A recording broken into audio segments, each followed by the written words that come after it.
So hello everyone, कैसे हो आप सभी। आई होप आप लोग बहुत अच्छे होंगे गाइस, एंड मैं भी ठीक हूँ। सो ये बहुत रिक्वेस्टेड वीडियो है आप सभी के लिए, क्योंकि आप सभी के बहुत सारे मैसेज और बहुत सारे कमेंट पढ़ने के बाद मैंने ये वीडियो बनाई है। तो आप लोगों ने बोला था कि आप प्लीज़ अपनी प्रेगनेंसी जर्नी में जो भी प्रॉब्लम्स आई वो हमारे साथ शेयर कीजिए कि क्या क्या प्रॉब्लम्स आई और कैसे कैसे प्रॉब्लम्स हो सकते हैं और उसका सॉल्यूशन कैसे हो निकालें हम। तो इसलिए मैंने ये वीडियो आप लोग सभी के साथ शेयर किया। तो देखिए, होता क्या है ना कि हर किसी की प्रेगनेंसी जर्नी एक जैसे नहीं होती है, किसी की बहुत डिफ़िकल्ट होती है, किसी की बहुत ईज़ी होती है। एंड दूसरा क्या है ना कि हम हर किसी के जो सिम्पटम्स होते हैं वो एक जैसे नहीं होते, और ये भी ज़रूरी है कि हर बेबी के बाद ना आपका सिम्पटम्स एक नहीं हो सकता है। सेम ऐसे मेरे साथ हुआ। और आज मैं आप सभी को बताऊंगी कि फर्स्ट सेमेस्टर में जो मैंने डॉक्टर्स विजिट किया तो डॉक्टर मुझे क्या क्या प्रॉब्लम थी और डॉक्टर ने उसका सोल्यूशन कैसे दिया मुझे, और मैं कैसे उन प्रॉब्लम से बाहर आई। तो हुआ क्या ना कि जो पहले मेरी बेबी गर्ल है, आप सभी को पता है कि वो 6 ईयर की कंप्लीट होने वाली है। मेरी बेबी गर्ल के टाइम मुझे इतनी कोई ऐसी प्रॉब्लम्स नहीं आई थी, बहुत नॉर्मल था। ओनली बॉडी में क्या था कि पेन होता था, और सबसे ज़्यादा जो पेन था ना मुझे वो लेग में होता था। और दूसरा प्रॉब्लम क्या था कि पूरी बॉडी ना हिचिंग होती थी, मतलब जिसे आप कह सकते हो खुजली होती थी। तो सबसे ज़्यादा क्या होता था कि टमी में एंड थाई में, ब्रेस्ट में बहुत ज़्यादा खुजली होती थी स्टार्टिंग से लेके लास्ट तक। तो ये मेरे साथ ही प्रॉब्लम था बेबी गर्ल के टाइम। लास्ट में मुझे क्या हुआ था कि बस थोड़ा स्वीट के तरफ ज़्यादा भगी थी मैं, कि मतलब मीठा वगैरह ज़्यादा खाया था मैंने लास्ट मंथ में। और इस बार के जो सिम्टम्स हैं बिल्कुल चेंज हैं। तो वो सारे सिम्टम्स मैं आप सभी के साथ आज शेयर कर रही हूँ। तो स्टार्टिंग में जो मुझे प्रॉब्लम आई वो क्या था कि मुझे वोमिटिंग की बहुत प्रॉब्लम हुई। जैसे कि आप कह सकते हो नोज़िया फ़ील होना। तो मॉर्निंग में जैसे ही मुझे फर्स्ट मंथ क्रॉस हुआ था, क्योंकि आप सभी को पता है कि फर्स्ट मंथ तो पता ही नहीं चलता जब तक हम चेकअप नहीं करवाते हैं। तो सेकंड मंथ में हमने एंट्री की थी, 2 या 3 डेज़ हुआ था। उसके जस्ट बाद ही मुझे स्टार्ट हो गया था नोज़िया फ़ील होना।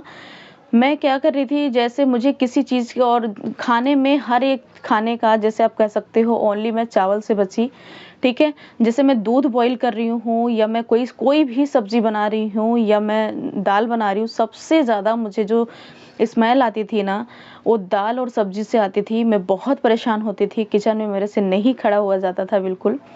तो ये स्टार्टिंग से लेके मेरे साथ 5 मंथ तक रहा है। और आप सभी को बता दूँ कि इसका सॉल्यूशन क्या दिया, जब मैंने फर्स्ट बार डॉक्टर से जब विज़िट किया, तो मुझे सबसे ज़्यादा प्रॉब्लम्स आई जो थी सर में दर्द। दूसरा क्या था कि मुझे नींद नहीं आती थी। तीसरी जो मुझे प्रॉब्लम थी फर्स्ट सेमेस्टर में कि मुझे ये वॉमिटिंग की प्रॉब्लम होना। पूरी रात मेरे साथ क्या होता था कि अगर मैं कोई मेरे सामने कुछ खा लेता था ना, तो मैं फिर पूरी रात वो मेरे माइंड में ऐसे चलता रहता था कि बस महक सी आ रही है, और मैं बहुत परेशान रहती थी। तो जब मैंने डॉक्टर से विज़िट किया तो डॉक्टर ने उसका सॉल्यूशन ऐसे दिया मुझे कि मुझे एक होम्योपैथिक रिकमेंड किया डॉक्टर ने, क्योंकि जो होम्योपैथिक मेडिसिन होता है ना, वो आपके बेबी के लिए भी सेफ़ है, आपके लिए भी सेफ़ है। तो डॉक्टर्स ने मुझे होम्योपैथिक मेडिसिन के लिए रिकमेंड किया, तो मैंने होम्योपैथिक मेडिसिन लिया। और वो मेडिसिन ऐसा था कि जब मैं उसको ले लेती थी ना, जैसे किचन में जाने से 10 मिनट पहले ले लेती थी, मॉर्निंग, इवनिंग, आफ्टरनून जब भी जाना होता था, कुछ बनाना होता था, तो मुझे उसको पीने के बाद बिल्कुल स्मेल फ़ील नहीं होता था किसी चीज़ का। दूसरा वॉमिटिंग नहीं होता था। उसके बाद जो मुझे सर दर्द की जो प्रॉब्लम्स हैं, उसके लिए डॉक्टर ने मुझे रिकमेंड किया कि सबसे अच्छा है कि आप सर में ऑयलिंग का मसाज किया करो। जैसे कि मतलब नेक से डॉक्टर ने मुझे बोला था कि जो यहाँ की जो नसें होती हैं ना, वो यहाँ से जॉइंट होती हैं नेक से। तो आप जो नेक का जो बैक एरिया है ना, वहाँ से लेके और आप अच्छे से मसाज करके सो, तो उससे क्या होगा कि सर में दर्द नहीं होगा।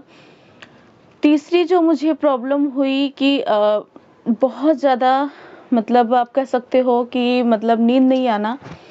जो मेरी नींद आने की प्रॉब्लम थी ना, उसके लिए मुझे कोई मेडिसिन नहीं दिया गया। बस यही था कि आप अच्छे से सर में मसाज करके सो, तो आपको अच्छी नींद आएगी। एंड पानी का रिकमेंड किया था डॉक्टर ने मुझे कि बहुत ज़्यादा पानी पीना है, और मॉर्निंग में जहाँ तक हो सके आप चिल्ड वाटर मत लीजिए।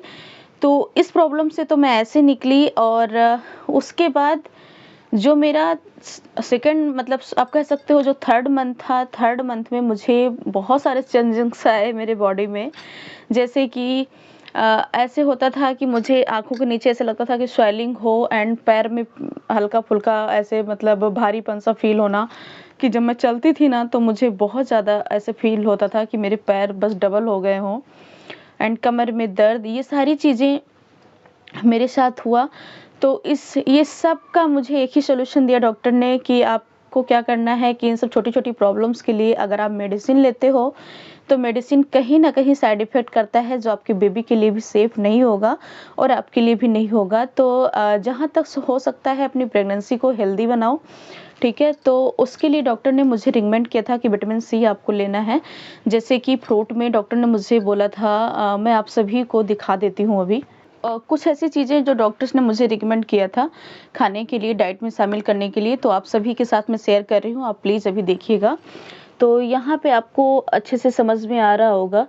डॉक्टर ने मुझे बोला था गुड़ और चने का यूज़ करना है, जैसे कि भुना हुआ चना और गुड़, हरी सब्ज़ी और आँवला रिकमेंड किया था मुझे, चुकंदर, अनार और दही, पनीर और उसके बाद यहाँ पे आप देख सकते हो आँवला, ऑरेंज, मतलब डॉक्टर्स का कहना था कि आप कुछ ऐसा खाओ जो दूध से बना हो और उससे क्या होगा कि आपको अच्छी-सी प्रोटीन मिलेगी। और डॉक्टर ने बोला था एग खाने के लिए, बट मैं नॉन-वेज यूज़ नहीं करती, मैं वेजिटेरियन हूँ, इसलिए मैंने अंडे का यूज़ नहीं किया। और दूसरा क्या था कि डॉक्टर्स का कहना था कि अगर आप दूध की बनी हुई चीज़ें नहीं खा सकते हो, तो जैसे कि आप दूध नहीं पी सकते हो, आप पनीर नहीं, कच्चा पनीर नहीं खा सकते हो, तो आपको सबसे अच्छा है कि आप कोई छेना वगैरह वीक में 2 या 3 डेज़ छेना वगैरह खा सकते हो।